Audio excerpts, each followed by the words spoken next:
मौत का कुआं।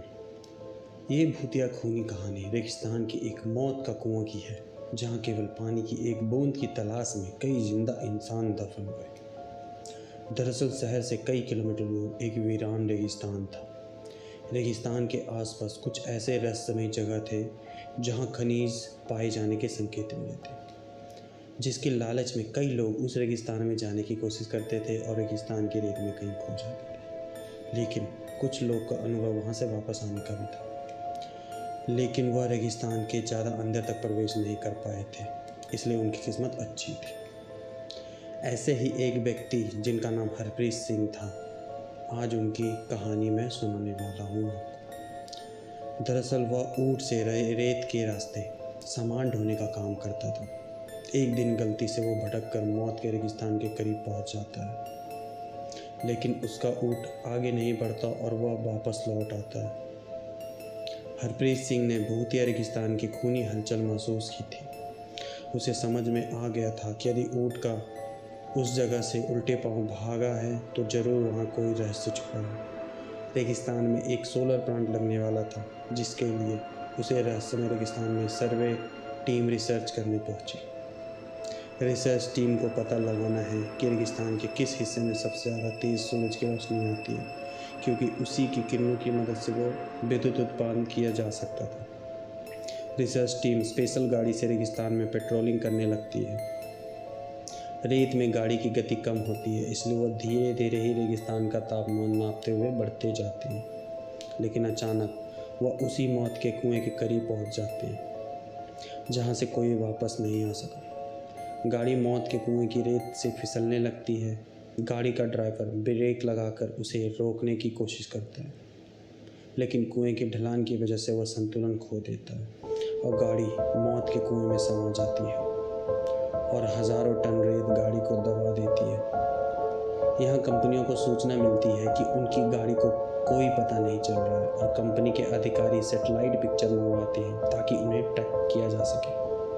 लेकिन ताज्जुब की बात यह है कि एक वक्त के बाद सैटेलाइट पिक्चर भी उनकी गाड़ी नज़र नहीं आती।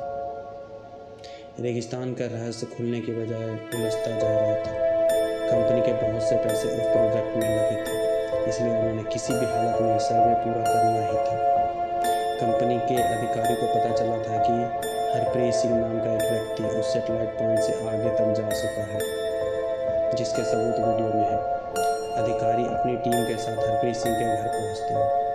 हरप्रीत सिंह घर में खाना बना रहा होता है और अधिकारियों को दरवाजे पर देखते ही पूछता है कि आपको किससे मिलना है। अधिकारी उसी के नाम से संबोधित करते हुए हाथ बढ़ाते हैं। हरप्रीत सिंह सभी को बैठने को कहता है और जब उसे पूरी बात पता चलती है तो वह उन्हें मना करने लगता है। वह उन्हें बताता है कि वहाँ कोई रहस्यमय शक्ति है जो मुझे महसूस हुई है और अपना काम बोलती से। लेकिन कंपनी के अधिकारी हरप्रीत सिंह को मोटी रकम के लिए देते हैं और उसे अपनी रिसर्च टीम का हिस्सा बना लेते हैं। हरप्रीत सिंह के काफ़ी समय से बेरोजगार था और उसके सर पर कई लोगों की उधारी थी, इसलिए मजबूरी में उसे रिसर्च टीम का हिस्सा बना लेते हैं। वह ज़्यादा पढ़ा लिखा तो नहीं है, लेकिन वह रेत का बादशाह है। उस रेगिस्तान में हरप्रीत सिंह से ज़्यादा कोई नहीं गया था, इसलिए उसे कुछ लोग रेगिस्तान का जहाज भी कहते थे। दोबारा उसे रिसर्च टीम उसी दिशा में गाड़ी को आगे बढ़ाती है, लेकिन कृपाल सिंह गाड़ी के आगे आगे ऊँट से चलता है।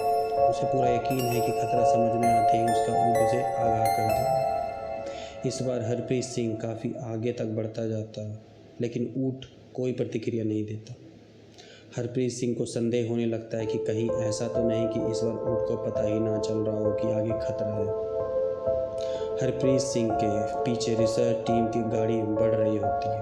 अचानक गाड़ी की गति तेज होने लगती है और फिसलते हुए हरप्रीत सिंह के बगल से आगे निकल जाता है। उन्हें समझ नहीं आता कि गाड़ी की गति अपने आप तेज कैसे हो रही है। धीरे धीरे उनकी गाड़ी कुएं की रेत में चली जाती है। हरप्रीत सिंह घबरा जाता है और जोर जोर से उन्हें आवाज़ लगाता है, लेकिन उसे यह समझ नहीं आता कि वह सुरक्षित खड़ा हुआ है। लेकिन उसके आजू बाजू की रेत फिसल कर कुएं में जा रही है। वो अपने ऊँट को पीछे करके वापस आ जाता है और कंपनी के सभी लोग को यह पता चलता है तो वह इस बात की गंभीरता को समझते हुए अपना कार्य रोक देते हैं। सभी उसे मौत का कुआं जोन घोषित कर देते हैं। दरअसल वह कुआं रेगिस्तान का रक्षक है जो रेगिस्तान में रहने वाले जीव जंतुओं की रक्षा करता है और वह किसी प्रकार की बदलाव नहीं होने देता।